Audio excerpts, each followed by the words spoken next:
Basag ang bulletproof na salamin ng sasakyang pag-aari ni Bureau of Corrections Director General Gregorio Katapang matapos at tambangan ng hindi pa nakikilalang salarin kaninang umaga sa Quezon City. Sa report ng Bucor, ipinapahiram ni Katapang sa kanyang Deputy Director General for Administration na si Attorney Al Pereras ang kanyang sasakyan na may plate number WDQ811. Sa inisyal na ulat, minamaneho sa kahabaan ng Skyway papuntang Quezon City ng security escort na si CO1 Cornelio Colalong ang nasabing sasakyan habang sakay ang isa pang security escort na si CO1 Leonardo Cabanyero nang barilin ang kanilang sasakyan ng suspect na lulan ng gray na kotse.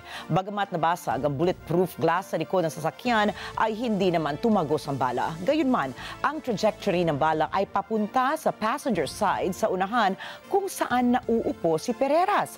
Hindi naman tinamaan ang escort na si Cabanyero. Agad namang tumakas ang sasakyan ng suspect patungong nagtahan exit ng Skyway. Sinasabing nagsimulang makatanggap ng pagbabanta sa buhay sina Katapang at Pereras mula nang ipatupad ang iba't ibang reforma sa Bucor. Maraming salamat sa inyong pagsubaybay sa Mata ng Agila Primetime. Para malaman ang matatag, matapang at matapat na mga balita, ay i-follow lamang at mag-subscribe sa @Net25 TV.